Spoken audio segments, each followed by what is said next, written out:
গঙ্গাসাগরে পুণ্য স্নানের জন্য প্রহর গুনছেন পুণ্যার্থীরা। রবিবার রাতে সেই পুণ্য স্নানের আগেই গঙ্গাসাগরে স্নান সেরে নিয়েছেন ৪৫ লক্ষ পুণ্যার্থী। কিন্তু মকর সংক্রান্তির আলোকোজ্জ্বল মেলা উৎসবের মাঝে উকি মারছে সাগর এগিয়ে আসার অশনি সংকেত।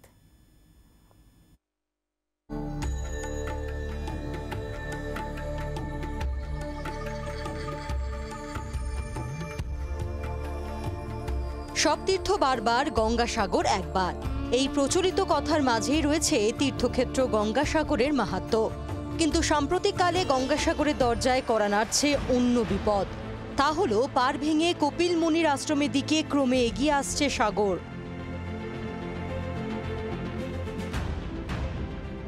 প্রতি বছর একটু একটু করে এগিয়ে আসছে সাগর। একসময় যে সাগর কপিল মুনির আশ্রম থেকে ছিল 1 কিলোমিটার দূরে, সেই সাগরের আশ্রম থেকে দূরত্ব এখন 450 মিটার।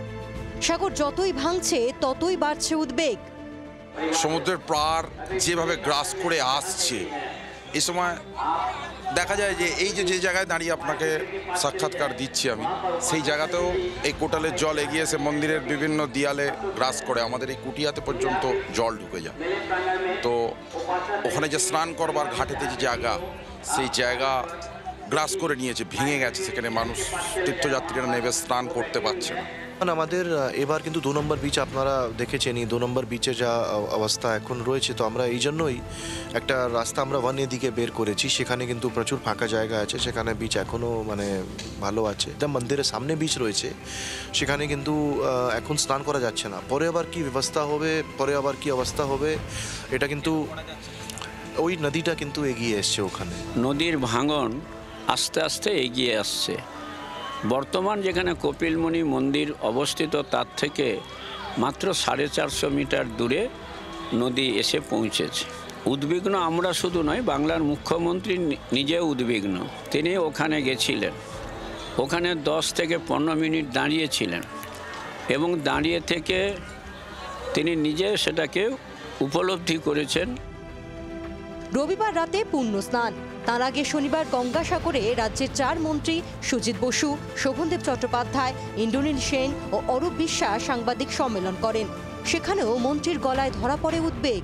শেষ মন্ত্রী পার্থ ভৌমিক গত প্রায় 1 মাস ধরেই এখানে পড়ে রয়েছেন। তার আগেও থেকে প্রায় 3 মাস ধরে এখানে থেকে আমরা ভাঙনের যাতে রোধ করা যায়, আমাদের সরকার সেই ব্যবস্থা করছে। কপিল মুনি আশ্রম সহ আমাদের সরকার সদা তৎপর এবং আমাদের মাননীয় মন্ত্রী পার্থ ভৌমিক ফ্রিকুয়েন্টলি আসছেন, কাজ করছেন, আধিকারিকরা রয়েছেন, ডিএমএসপিরা রয়েছে। আমরা খুবই সজাগ। যদিও এই আশঙ্কার মাঝেও ভালো খবর রয়েছে।